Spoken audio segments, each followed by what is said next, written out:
Guys, what's up? IrishEmerald here. Welcome back to the Core Forces YouTube channel, where we're actually going to be just chilling around, having a bit of a podcast, the Core Chat podcast, first episode of it. I'm joined here today with OPJellicent. Hey, what's going on, everyone? I'm the OPJellicent, and yeah, we're out here. Should be a good time. Feel free to tab out, just chill, and listen to what we have to say. And yeah, we have several topics right here. You want to go ahead and dive right into it, Irish? Dude, you were so smooth doing that, by the way. I'm all over the place, but you were so smooth. You were in total control of that intro. But Appreciate that.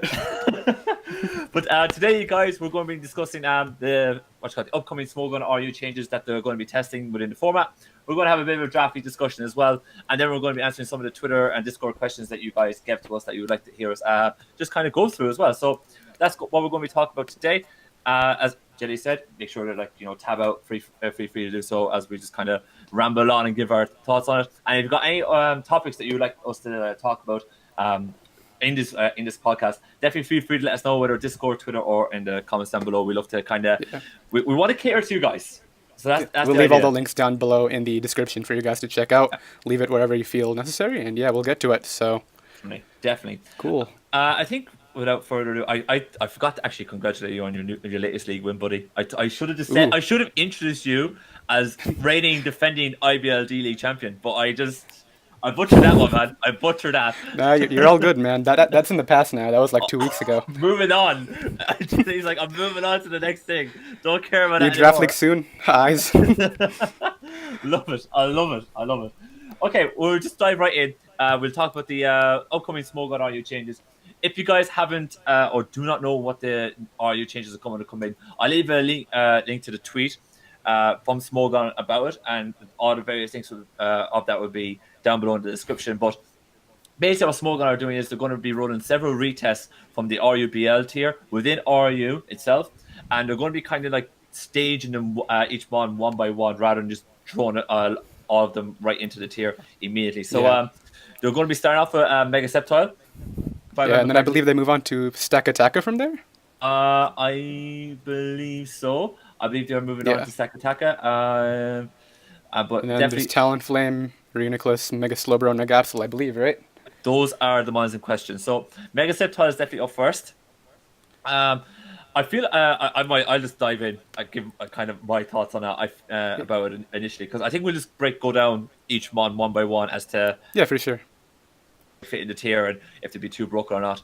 I feel like Mega Sceptile won't actually be too broken in RU. I feel like it'll fit really nicely in RU at the moment, because like it's really fast, a good bit of a punch, but as always is with Mega Sceptile, it's the two main drawbacks is that Leaf Storm is gone after one hit. Mega Sceptile cannot hit hard again. It doesn't get access to Draco Meteor, and within there's a couple of different various EV spreads, various different common sets, like a Spadef Diancie is very common, but a Leaf Storm from Mega Sceptile was not Oko Spadef Diancie. So like if you kind of look at it like that, it can't even Oko someone like really of the bulkier mons that I can hit super effectively. So it's not going to be too broken in that sense, and it's not an answer. It's not like a complete counter to Mega Blastoise, which is the main mon used in RU as well. Like it's the Lando T equivalent at the moment. So it's not it's a revenge killer, but it's not an answer that can come in on it. It's definitely not going to take an Ice Beam at all. Oh, no way. No way. It's getting blown away. And honestly, I could see the physical set being a lot more viable than the special set, in all honesty, because like Dragalge, Emboar, Registeel, they all get blown away by Earthquake, whereas the special coverage can't hit them at all. Oh, absolutely. The special coverage is actually kind of pitiful, to be honest. It doesn't cover the tier at all, which is very poor. I think we were discussing this before. We were talking about the a mixed variant, or like as you said, a pure physical variant, because there's some threats knocking around RU like Bronzong that can just wall a special Sceptile, and a couple of other things like that. So maybe a physical or a mixed variant can do an awful lot more work, because it could just it has more space where it doesn't get walled as much. And unfortunately, Fortress is knocking around too. So that's the reason why I'm thinking you might have to run mixed. There's going to be mixed with like HP Fire, yeah. Tough. I can see it doing work, but there's so many answers to Sceptile within the tier. I don't think it's going to be too broken. What do you think?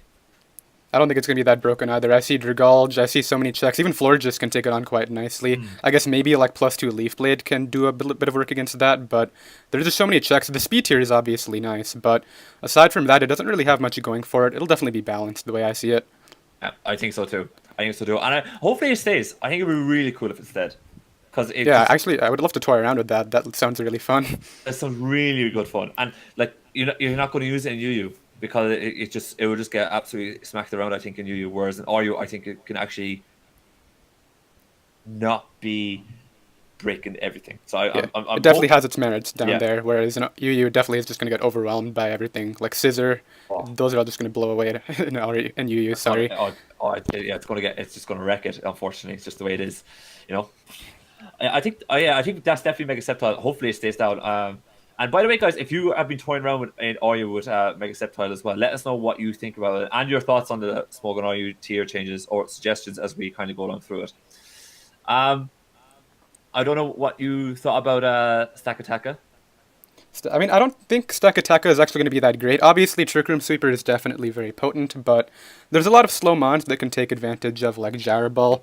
Obviously, the speed stat's very low, but like a Scavalier with a Drill on can go ahead and take it on. I'm assuming Gator can take one of anything. So there's definitely checks, but I could definitely see Jaraball doing really well against other faster, more offensive builds. What do you think? I'm not a big Stack Attacker fan, so for me, it's not going to be too broken. Because I feel like I think there's only has like really one set, and that is that Trick Room Sweeper set. And I feel like outside of that, like what else can it really do for me? That like I guess like maybe a Stealth Rock setter is all I could think of, but it's really not even like that good at that role either. So exactly. I don't know. And we just talked about how like its main set is Trick Room like Settle Sweeper, right? And just nailing things with a gyro ball. But like I don't like just to put in perspective, like the amount of slow things in RU that will just eat these kind of hits up. You're talking Mega Ampharos, you're talking a Rockman, like that can eat a gyro ball. Not Yeah, the Melodic not the easily. Melodic Ball easy. wrapping. Bronzong easy can Slowbro. eat that up. Slowbro and could potentially be in the tier in a little bit, but that'll be able to eat it. Fortress, Wallace thing for days, and that's going to get extra usage with Mega Septon knocking around. Golisopod, I'm just assuming like gyro ball weakness, was this here, but I think Golisopod can kind of like eat a hit like that, play around it. There's an awful lot of slow, really good mons knocking around this tier. That will absolutely appreciate this. Snorlax can kind of come in on it and set up curses potentially. Like that could be that, that's a little bit of fodder there if you ask me. So I feel like break RU because I just don't see where it can really excel, and I feel like I won't see the usage in RU as well because because of the speed, because of the bulk and the speed tiers that are locking around in it for the main Stack Attacker set to shine. Yeah, sure. I can definitely agree. Obviously, I'm not the most experienced RU player, but from what I've seen, especially when following the recent season of SPL, I saw a lot of bulk stuff like Bronzong, stuff like Cresselia. I just don't see it having its place down there, considering it has no way to reliably break all that. Oh yeah, no, I don't think so. Which I feel like it's a bit unfortunate because if only Stack Attacker could do one or two more different things, other than just being like Trick Room. Yeah, because there's no way that you can't really build a dedicated Trick Room team in RU from what I've seen. There's just going to be a lone Trick Room sweeper in Stack Attacker if it does end up dropping down there permanently. And even then, you need to be able to get rid of like Bronzong. You need to be able to get rid of one or two other slower things that will be knocking around that can just eat like those hits for days. Like, Yeah, so for sure. It's going to it'll be a little bit annoying. I don't think it gets good enough coverage to hit everything, but it's problems. Yeah, for sure. The only archetype that it'll actually do well against are more offensive builds like a Seg. Stuff like spike stacking a Selgor or Roserade type of thing. I could definitely see Trick Room sweeps working against that, but against everything else, it's just not going to do anything. I think so too. Which is a bit unfortunate, but I'm kind of glad after testing it just because it gives we might see it being used a lot more as well. Because it'll be tried out, and then if it doesn't do well, it might get bumped down even further, and it might do actually better in. Might do better in your book. Could be too powerful for NU, but we'll see. We'll see. Yeah, maybe NUBL, but that's still RU. I don't think it might just have zero usage at that point. We don't know yet. I think so. I think that's where it's gonna fall a bit, unfortunately, but I think that's where it's gonna fall. Yeah.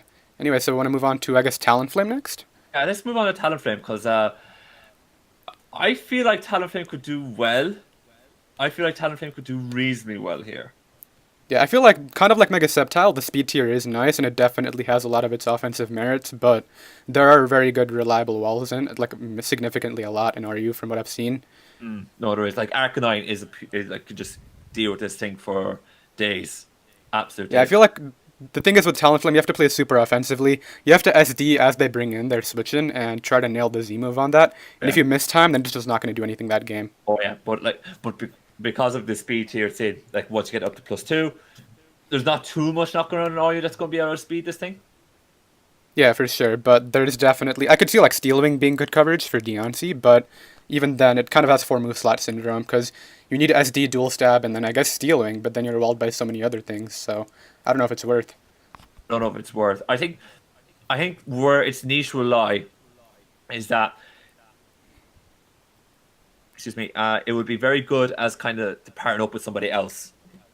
If you kind of catch my drift, it's not going to be something that's going to be the main focal point of a team, but it's going to be something that can patch a weakness or will deal with one or two threats that you need to be removed for another mod on your team to really shine and excel and pick up the wins.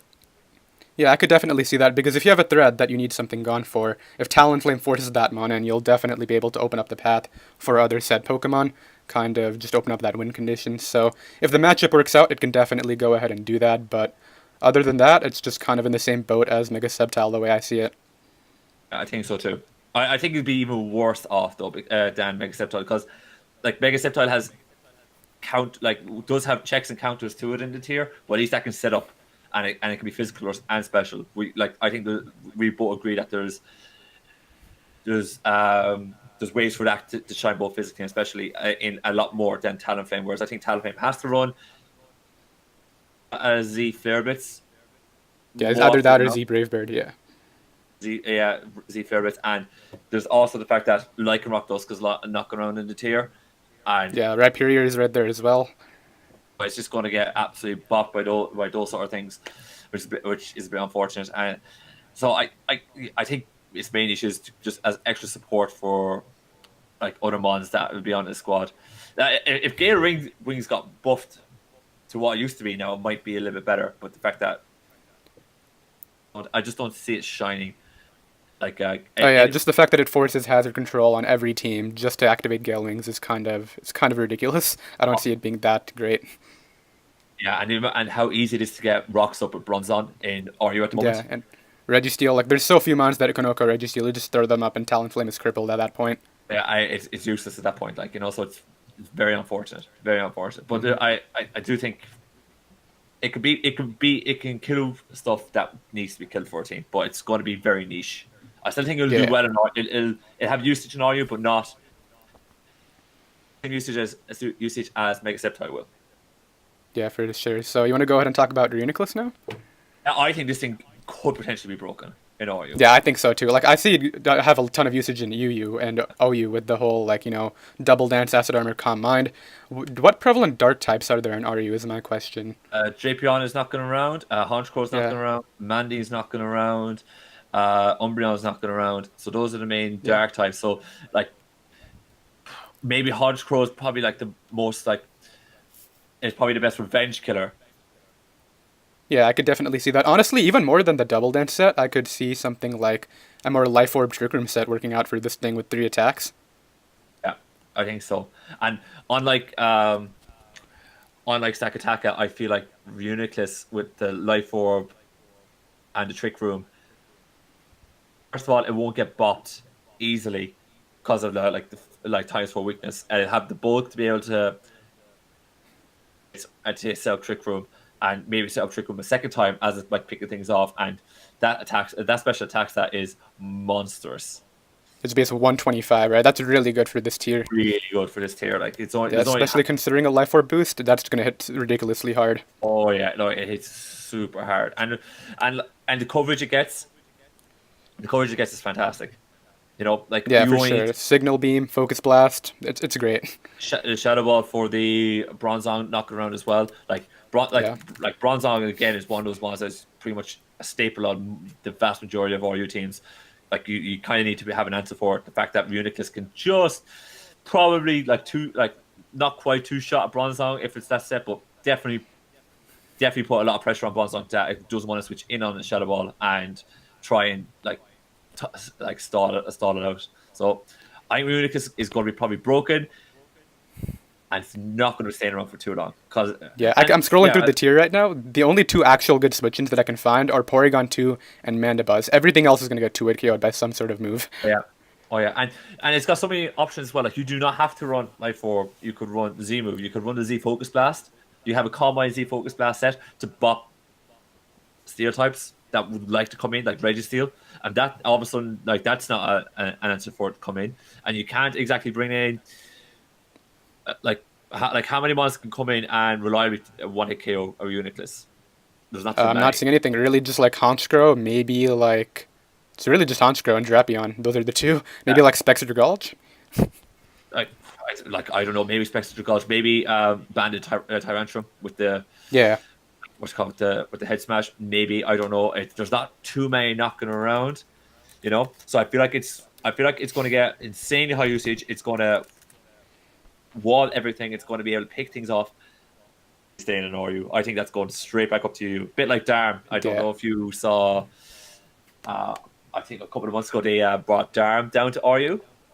I didn't follow the Darm retest, no, but how did that go? Oh, I was messing around with it. I didn't even do the retest. I was messing around with it, and it was essentially like I was doing it with a few people, and we all came up with the exact same idea. It's like just have a banded Darm and set up a grass type.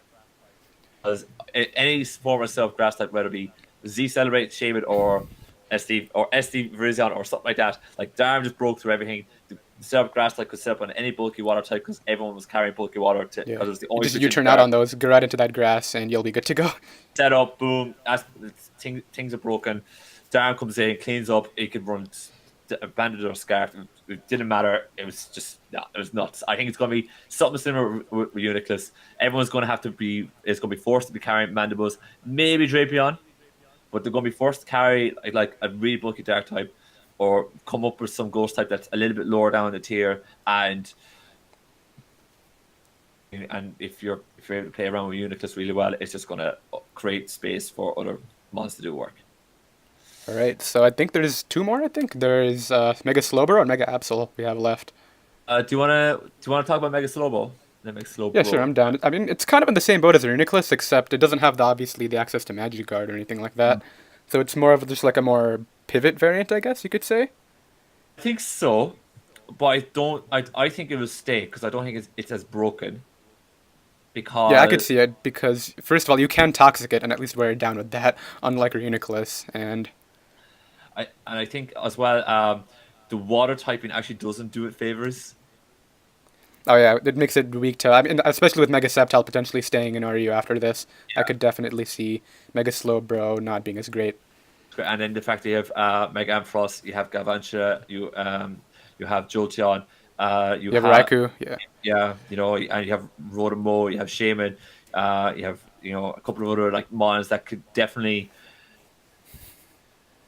do enough damage on Slowbro for it not to be able to actually be bulky enough that I could actually things. I think Mega Slowbro can get worn down and beaten with the monsters that are knocking around Oreo. So I think it's going to be like the bulky pivot, as you said.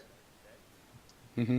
Yeah, I don't see like setup being that viable right here. I think it'll just be more of like a I guess pivot breaker sort of thing because it definitely has good special attack, right? Like 130. Yeah, I know it will hit hard. It's not going to be nice. But the other thing is like what coverage? What coverage do you put on Slowbro in Oreo? Like, are you you have to run Slack Off? Yeah, you have to run Slack Off, and then I guess like Water Stab, Psychic Stab, and then maybe Ice Beam on it. That's all I can think of. You probably do because you need Ice Beam for any. You need Ice Beam for any grass types that's going to come in. We've just listed them all off. You're going to need Water Stab because Arcanine is a thing.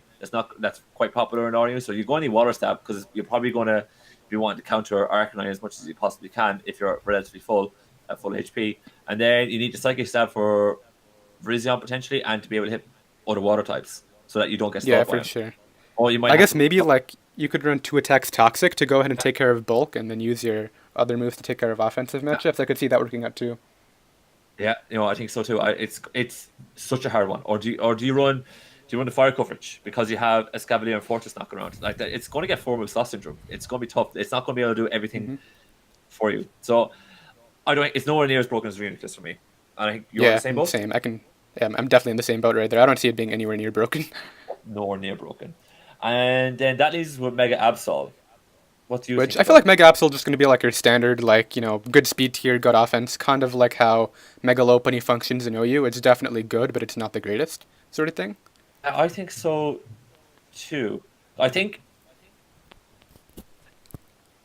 See, the thing is, right? Yeah. It's Mega Absol spam.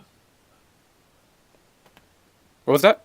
Would Mega Absol stop Uniclus spam? Like if Uniclus is in Ooh, the RU tier, can Mega Absol counter that?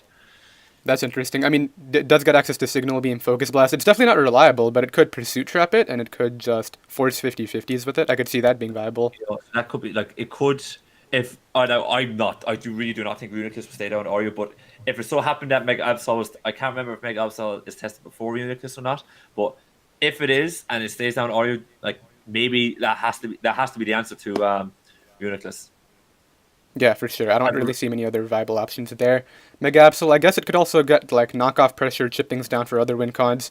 I really just see it fitting that role more than anything. think so too. I think it's going to come in and Mega Evolve and force people to have a think about whether they could go for rocks and spikes and toxic and whatever. And I think it'll just get nice chip for Yeah. some other stuff that loves to set up on this tier because like despite having a lot of bulk in Oreo, there's a lot of stuff that loves setting up. Absolutely loves setting up. So I feel like Yeah, I it's feel like between the Pursuit, Sucker Punch, and the Magic Bounce, it's just going to force a ton of mind games, and I could honestly see matches coming down to that sort of thing, to be honest. and I think the great thing about Mega Absol here is that like I don't think we kind of went through like the amount of psychic and really good and annoying psychic types that are in Oreo depth. Really, because we've gone through the dark types. There's not too many good dark types that can reliably come in on these psychic types that do work. Like if you go through what mons are in Oreo that are psychic type, you're talking Bronzong, you're talking Cresselia, you're talking Espeon, you're talking Gardevoir, Necrozma. you're talking Necrozma. Yeah, exactly. Metagross Metagross, yeah. is knocking around. We have regular Slowbro that's going to be down there, potentially Mega Slowbro. Uxie's down there. Like there's an awful lot of bulky psychic types that kind of normally like there's always seems to be one on an RUT because there's not that many dark types knocking around that could really like doing work against it. Like we Hmm. went from earlier. It's Mandy, it's Drapion, it's Honchkrow, and it's Umbreon. Isn't Uxie down here as well? I believe Uxie might be NU. No, it's RU. Yeah, it's definitely a viable Yeah, option yeah. too. So like it's a viable that's a viable option. So it's I feel like Absol will stay because it will help balance the psychic types in the meta. For sure. I see it on every team, especially in SPL. I was following that. Every team had Bronzong, like half of them did at least. But it's ridiculous. And like if you do not build an RU team that could beat Bronzong, you're at nothing. You're absolutely at nothing. Yeah. At nothing. It's All right. useless. But I watched that. Those are the 6 months that are coming down. I think in general between yourself and myself, Jelly, we reckon that everyone bar Uniclus will probably stay down RU and Uniclus is just too broken to stay down there. Way too broken. Yeah, I don't see any of the other ones being too broken, especially Stack Attack. I could see that even going lower than RU after it gets resisted. I think that's going lower and lower. It's good. It's a good job. It's near the end of the gen before it loses all credibility, before it loses all usage. It's getting one last chance. before Yeah, we for move on, sure. before we move So on. with that, what do you want to cover next, man? Do you want to talk about the draft league stuff? I think we will talk about the draft league stuff. But again, guys, make sure if you have been playing around with RU or whatever, definitely give us your thoughts about what you think might be going down. We'd love to hear about what you guys think as well in whichever medium that we have. Definitely let us know what you guys think about the changes that are coming forward in RU. But yeah, we move on to the draft league. Just a quick, just to kind of touch on what we're going to be talking about here for you guys because everything's brand new. Basically, what we're going to be doing is we're going to be kind of like talking about some of the draft league battles that we've been looking at, that we've been following. The things that really stood out to us that we found really interesting and like there were really good battles. And if there's anything that maybe you guys found that are either found interesting or find it interesting as just from your own viewership, let us know if you guys if it's interesting enough. We'll take a look at it and we can we can start talking about it as well. Especially because like we're gonna miss stuff, man.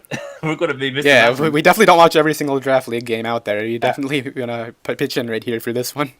So if you see a guy that's just tearing it up, like 4 or 5-0, and he's like just he's playing out of his world, let us know so we can go check him out. And we can give him like or him or she like a shout out or some props, like because we're not going to be able to see them all. But I think the big thing is like we probably should like start with the probably the biggest league that's going at the moment. That is the GBA. Yeah, GBA or APA, one of the two would definitely be the biggest ones. Yeah, definitely. But I love how you were very politically correct there. You totally saved me. I was totally saved my ass there, buddy. Love it. Hey, I got you. Don't worry. You got me, buddy. You got me. Love it. But, All right, well, we can start talking about the GBA first, I guess. We can address what's going on over there right now. Let's do. Now, if anyone who isn't following the GBA at the moment, they have this different format. They're bringing they have like Ubers now as that are split into tier 1 and tier 2, and then your normal tier 1s and your normal tier 2s are tier 3, tier 4, and the rest are tier 5, if I remember correctly. And they kind of have it's way more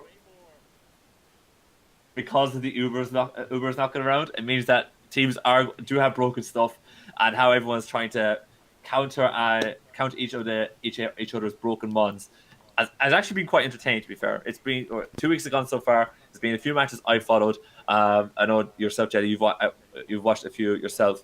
Yeah, for sure. I've definitely followed a couple coaches. Do you want to go through a few of the matches that you saw first? Yeah, sure. So one thing that I found very interesting was, and spoilers ahead, I don't know how far you guys have watched into the GBA, but we're definitely going to be addressing, I think, weeks 1 and 2 right now, for sure. Sure. So I would say, I don't know if you watched this one, but I actually saw Tup defeat Envy over in week number 2 right there, which obviously there was hacks involved. I do remember the Garatina getting full paired, could not get a single defog off that entire game, but I definitely think... Yeah.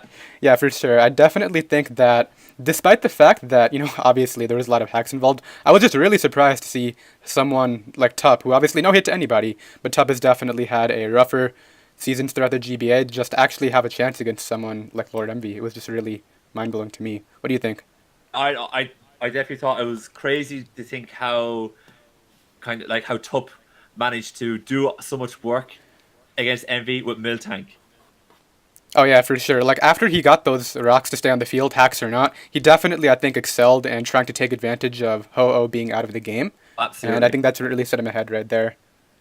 Oh, it definitely did. And I was just blown away about how Envy just couldn't play around this Miltank. Talked about how... Oh yeah, that thing came in like 5 or 6 times on the Ho-Oh, right? Several times came in. It was Tubbs like constant switching, and just Envy had no answer for this. And I just found it mind blowing that in a league that has allowed so many Ubers, and we're not just talking like a cherry pick of Ubers here, guys. Like there is a plethora of Ubers that were allowed here, a massive amount, pretty much most of them. The fact that Miltank of all mons was able to just sit in front of Envy's team and just click Thunderwave, click rocks, click Milk Drink, just stay fat and just stay healthy and just be a nuisance. I thought it was crazy. Now hacks, yeah, especially with the prevalence of Z moves right now, I definitely think that was really mind blowing. Just I don't remember what Envy's Z moves moms were and whether they could take advantage of Miltank or not, but in the Z move era, it's really hard to get bulk to work, and the fact that that could work right there was just really interesting. Oh, it was nuts. I kind of felt bad for Envy because we did say hacks was involved. There was massive hacks involved, but at the same time, I'm like, you didn't really prep for Miltank, buddy. Like you didn't really prep for Miltank at all.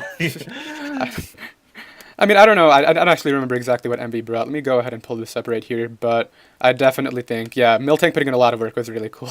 Especially considering I really like Miltank. Just getting the rocks. It actually offers speed, which I was really surprised about. It has base 100. Speed. Oh yeah, I've used it before. That base 100 speed, it's a bit like Tentacruel. Like it's one of those Pokemons that can come in and you can't or a bulky offensive one to kind of be too comfortable in trying to attack it because it could be an offensive Miltank or it could be an offensive Tentacruel, and it as a surprise factor. So you have to do a bit of scouting before the slower, bulkier offensive ones can actually do a bit of work. So it does play those mind games. It's really, really nice. Yeah, It's but really I seriously never thought I would see the day where MV started 0-2 in a draft league. That's definitely very interesting right here. really interesting. It's definitely Hmm. it's added a bit of spice to it. I think it's added a bit Hmm. of spice. I'm The- excited to see if he can come back. I'm sure he'll pull it off. He's definitely one of the best out there. Oh, I definitely think he will put off, and I think he's made the roster changes early because Yeah, he revealed them early too, I think. I don't think he was meant to reveal them until week 4, but he did it right in his week 2 bit. oh no, he was like, no, I'm done with this. I'm Yeah. moving on. I'm moving on. Ho is out of here. Brave up, no. Actually, I think he dropped the Garatina, right? No, he dropped something for Lugia. he dropped Um, Ho-Oh Lugia, yeah, that was it. Okay. but I think he just got sick of it and it was like, this isn't working. Give Yeah, me. he's playing with half a O every game. I'm pretty sure he said that's exactly what his wording was. So I don't know. I'm Mm, excited to see if it works out right here. He has, I think, Empoleon on his team now, and then Lugia.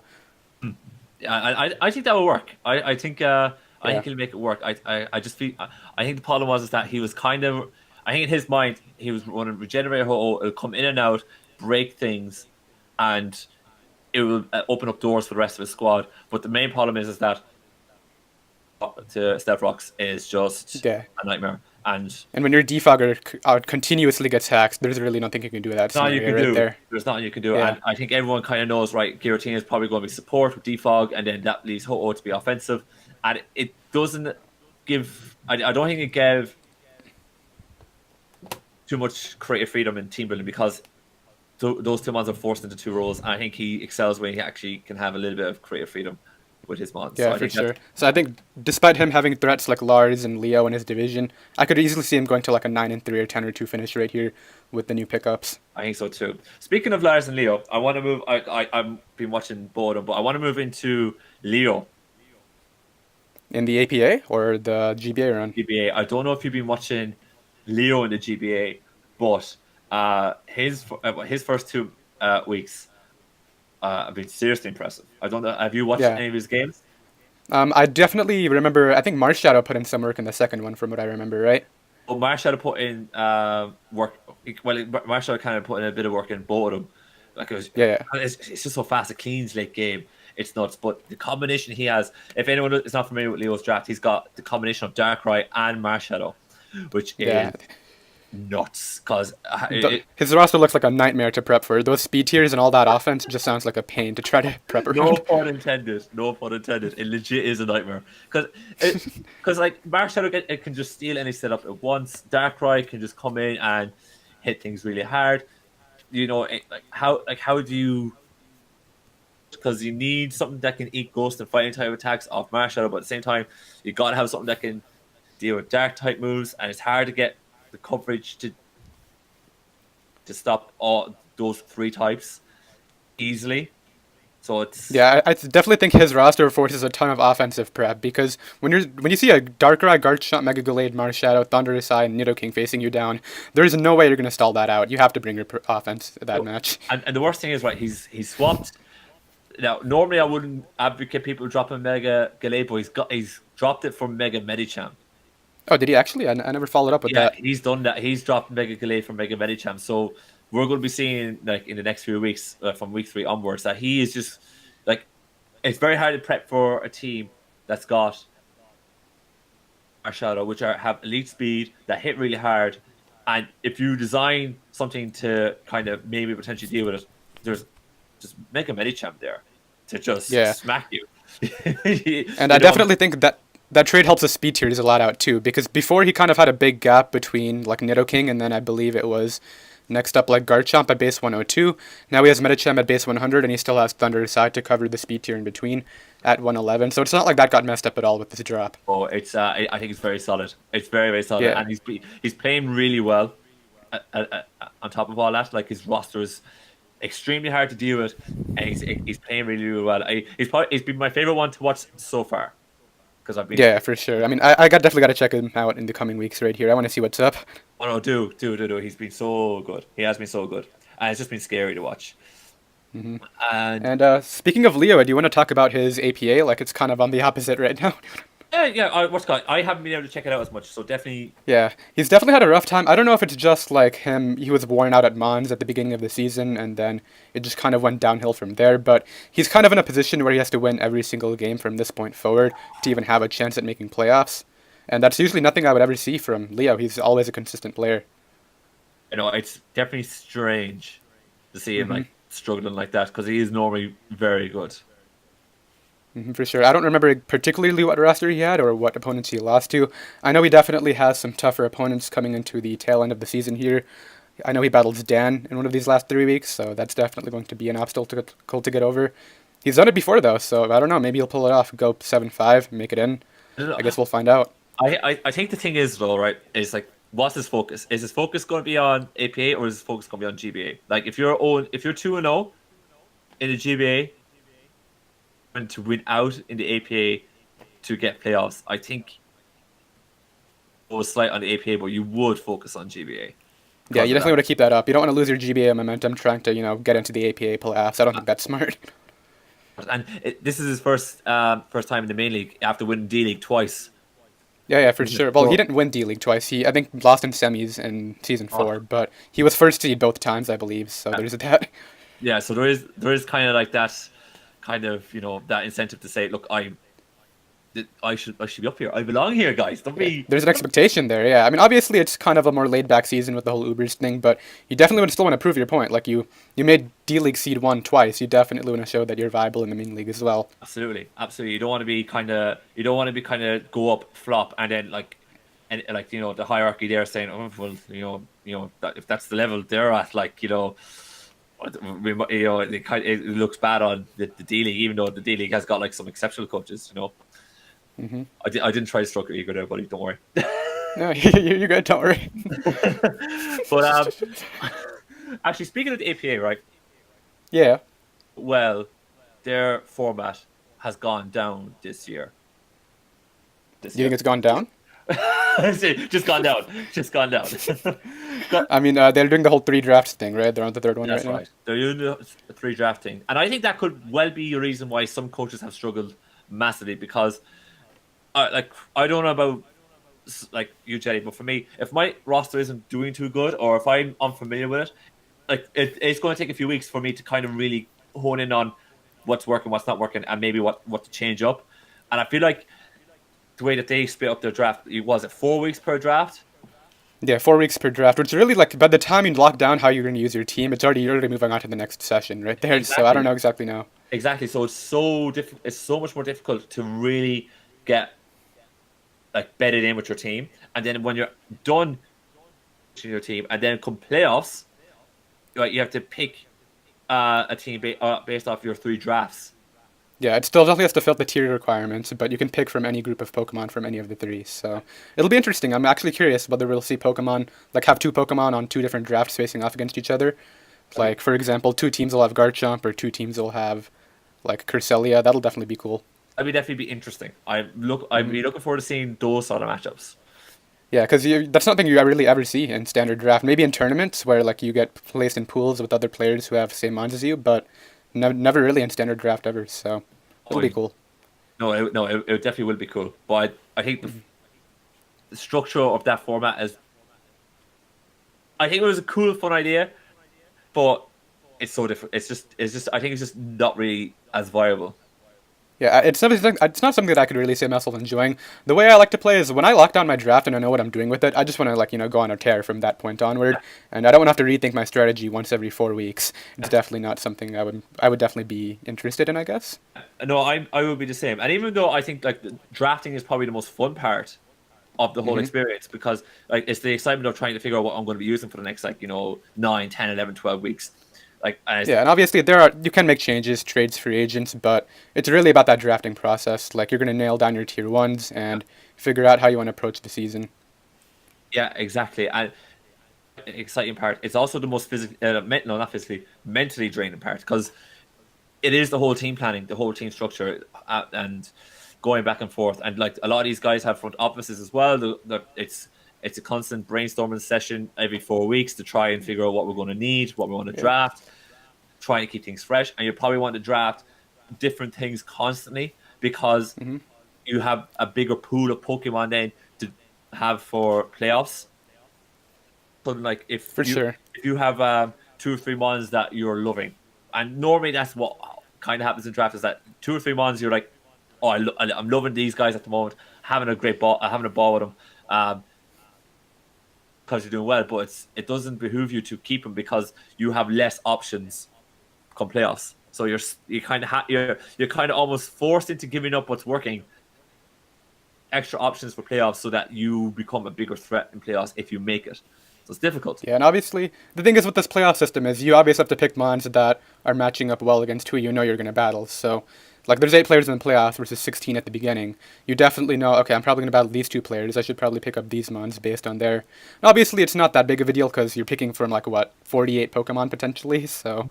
So it's, still, no, I think it was a cool idea. Needs a few tweaks in the future, but I don't know if we'll see more of it, but I could definitely see... I don't know, maybe APA will do it again. We just gotta wait. Maybe they might change it up so that it's, rather than having 3 drafts, it's 2. Yeah, I could definitely see it. So, like, 6-6, and then you just make a roster in playoffs based on the, like, 24 mons, 28, whatever it would be, 32. Yeah, and I think that might work. That might work for him, you know? Yep. Before we kind of maybe wrap up, we talked about, like, 2 GBA matches. Is there another APA match that you've been kind of following, or another APA coach that you've been following that might, that's kind of worth highlighting? Not in particular. I guess back to the Leo MV thing. We definitely just saw a match between Leo and MV, and it was such a good battle, but it sort of came down to Parahex at the end. I'm excited to see how their, I don't want to say rivalry because it's really the first time they've ever battled, despite being in the community for so long, but how their, I guess, matches develop from this point onward, because I'm sure we'll see more between those 2. They're in the same conference in the GBA, or the same division even. Yeah, so we're definitely seeing another battle there, so there'll be that. I wouldn't be surprised if we see them battle off in the playoffs too. Yeah. I don't know, because the other coach I'm following in the GBA is Lars, because let's go Europe. but Yeah. but I've been watching Lars, and Lars is actually doing quite well at the moment. Is he 2-0? He's 2-0. In his second week, he was very good. He was very, very good. He was up against Nate, and he was very, very good. It was kind of matches where if you made one mistake in, like, sacking them on or not preserving them on correctly, you were because, you'd be done from there. Yeah, because it was a pure chess. It was a pure chess game. That was the way that Lars described it, and it was the best analogy. It was a pure chess game. If either one had made the wrong decision, it was toast for them. And Lars went behind early because he had to sack Mega Manetric, but he just constantly chipped away at Nate patiently and managed to pick up the GGs after. So Lars is playing and he's 2-0, and I don't know if it's if, like, based on the fact that MV's 0-2, like, that's an awful lot of work to catch up on 2 people in your division. For sure. I don't know how the divisions work. Can 3 do you know if 3 players from one division can make playoffs, or is it just 2 from each? I don't know. I don't know what they're doing this season. Yeah, we'll see how it plays out, though. I could definitely see any of the 3 making playoffs, but I really think MB is going to make the comeback right now. Woo, I like it. All right, cool. I love the confidence. But if you haven't checked out Lars, do, because he's got Deoxys attack, and that is just hilarious. Isn't that thing like base 230 offenses, something stupid like that, right? 180 attack, defense, and attack, special attack, and special speed. Attack.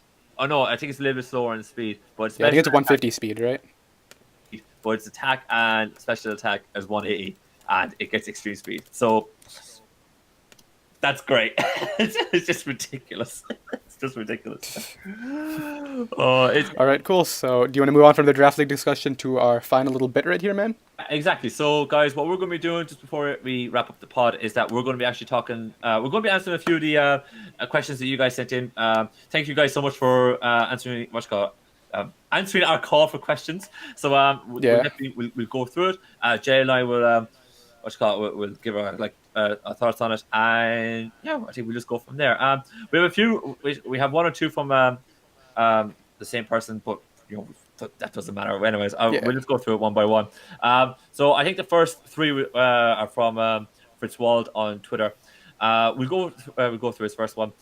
What would we like to see added to Sword and Shield to refresh and improve competitive Pokemon? What do you Ooh, think, Jelly? that's a big question. I could definitely see so many cool items working out to, I guess, enhance the meta. For example, something that extends the viability of Trick Room, which could definitely be very cool. Trick Room is one of my favorite strategies. I don't know if any of you followed my IBL season, but I brought Trick Room in con so many weeks, and if there was an item that made Trick Room 8 turns instead of 5, I would be so happy about that. So I I could definitely see something like that really helping me out. What about no, you, man? yeah, no, I think Trick Room Extender would be really, really nice. I think that'd be really, really nice. Um, see, I kind of like where the meta is at the moment I can definitely agree with that. I mean, obviously, some might argue it's getting stale, but I find it very enjoyable personally. So who because knows? it's so offensive. Hmm. So Like like, stall is at its lowest right now, in my opinion. Obviously, I love like it. stall players or Yeah, people who hate stall might disagree, but but I really think stall is bad right now. yeah, but I love the fact that it's so offensive. Like I didn't like when Z moves were first incorporated. I love Z moves now simply because so fast, it's so offensive. It doesn't require. You're not going to see games that are 80 or 100 turns long nowadays. So I don't, and I get why people might say it's stale because we've had the same mons. We're going to be getting new mons, and I think that would be a nice refresh. And I think maybe having a trick room extender would be nice. Hmm. And I I mean, it's think a new console. I could see really anything being viable for addition to the competitive meta. We just good, gotta wait and find out. yeah, I'm looking forward to seeing it. But where the meta is at is very healthy right now. So I don't Hmm. know. Now maybe it's something like BGC or something. It might need to refresh. I don't know because I know some people aren't too keen on like the different rule sets that have come out this year. But for me, for singles in Smogon on draft, I think I'm very Yeah, happy where it's at. I'm looking forward to the tail end right here. We got like what more 6 more months until Sword and Shield, and then we'll see what Yeah, happens from there. yeah. See what happens. So it's definitely going to be interesting. It should be good to watch out for and see what what's going to become broken and what's not. That should All be right, good. so second question. I don't have the list here, so I'm hoping you do. I feel it's from Fitzwald again. Does the game get stale by just simply adding new mons? So this is basically in general in competitive Pokemon. Is that does Yeah, like throughout the generations, I guess, right? generation get like it has the idea of just adding Pokemon into competitive Pokemon? Is that just a stale idea, just to keep it fresh? I don't think it is. I don't But think it's so great. either, but I also find that a lot of the Pokemon that are being added kind of just fulfill the same role as other mons, just in a better way, from what Mhm. I've seen. Like, for example, the fairy typing obviously really helped out when it was introduced in Gen 6, and ever since then, we've just been seeing better and better fairies being added, dragon viability going significantly down, but I honestly haven't really seen a big, like, shift in, I guess, playstyle, or I guess the style of mons that are being added, if that makes any sense. Yeah, yeah, yeah. I think I'm picking up what you're putting down. I think I'm picking up what you're putting Alright? down. Uh, I I kind of get the idea. I kind of see where Fitzwald is coming from here, in that all they've done is constantly just add Pokemon. Now they have had Mega Evolutions and Zemus in the last two generations. So and the Fairy typing. So I think that they're not just been adding Pokemon the last couple of gens. They've been adding extra stuff on top of it. Like for me, we've been getting extra stuff each gen. I wouldn't surprise me if we got something different or something new in Gen 8. And I feel like therefore it's not going to be stale. What we're getting each generation recently has not become stale, and Yeah. it's shifted. Like Mega Evolution shifted the meta, Z Zemu moves have shifted the shifted the meta. meta. Yeah, we've definitely gotten like one big change every generation, but after those changes are adapted into the meta, it kind of gets, I guess you could say it kind of gets stale from there, but I still really think that we're in a healthy spot in the meta right now, Oh kind yeah, of moving back to the other question. oh yeah, yeah, very healthy spot, very healthy spot. Mhm. Last question from Fitzwald. Do we think Sword and Shield remove or delete Gen Mons for VGC competitions? So this is like Ooh, touch this and is not go. really something I know much about, but I guess you can take it here. Kind of. Okay. I've been hands up here. I don't play VGC, but I know a few people that do. And I know people that have gone back and forth on this Gen Mons, you know, argument, several times. Look, my stance has always been, if it's a legal set, who cares, right? Now I know some people like I put hours into it. That's fine. That's great. I'm happy you did it and you enjoyed it because part of the what's got the whole point of is is the journey to get there, not the whole arriving and just battling. Like some people like actually breeding Pokemon, and that's the point of it. But Yeah. I feel like, look, if it's a legal set, I don't see the big argument for it. I get the idea that in VGC competitions that, look, it's way more formal.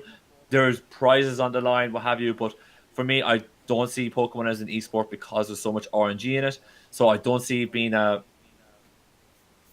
like, maybe VGC folk will have a more stronger opinion on this. But for me, I just don't see it as a huge thing.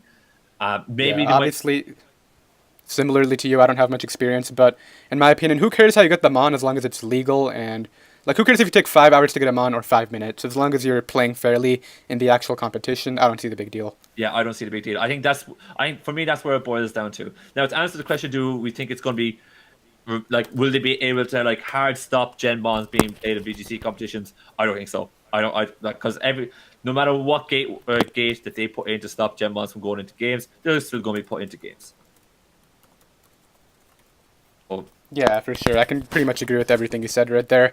Like I said, not know much. I don't really know much about the whole genning. Like I guess stigma. I guess you could say. I don't really know what the word to use right there would be, but the way I see it is, I don't really have a big deal with genning. It's just something that exists, and if you want to do it, cool. yeah. If not, then good for you. Yeah, and I think that's just about it on that question. Thanks, by the way, Fitzwald, for your questions. Our next question is from Jonathan Levty. He asked, could Pokemon become an esport? I believe I answered this just there a moment ago. I don't think so, because RNG is a thing. If RNG is in any, it's not going to become an esport, because how could it? Like, there's some instances where you can play around RNG, you can prevent it as much as you possibly can. But look, the fact is, if RNG can strike at any moment, you could have played the perfect game. Yeah.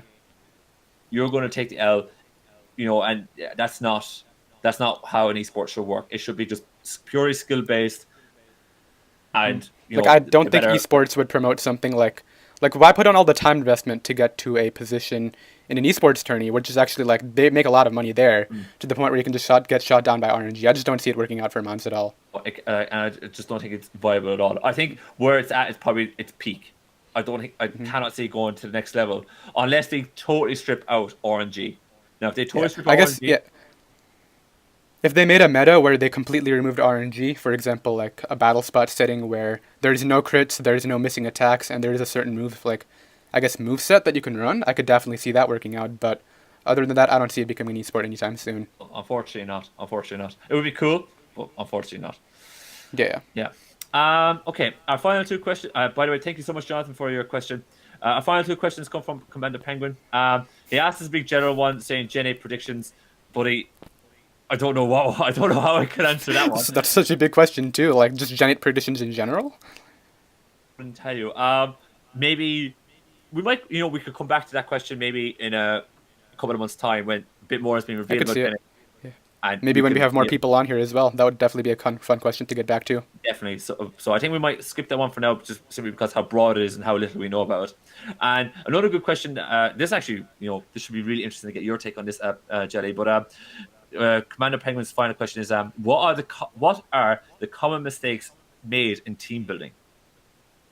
Ooh, okay. This is a big one because obviously I'm very good at OU team building, and I definitely think I've gotten better at Draft League team building. I definitely don't think I'm anywhere near the best, but I would say the biggest mistake in team building is people will have checks to every single threat, for example, on the opposing roster, or I guess every OU thread, but they will not actually come up with a game plan for certain matchups. Like, for example, if I run into stall, how am I going to break the stall team down? Can I use these two combinations of Pokemon to actually do it? Like, they'll run into the matchup and they'll just find that they can't do anything about it, for example. They'll just think too individually instead of, like, in a more 6v6 mindset, I guess you could say. Yes, I can go along with that. I would say that's a mistake I make.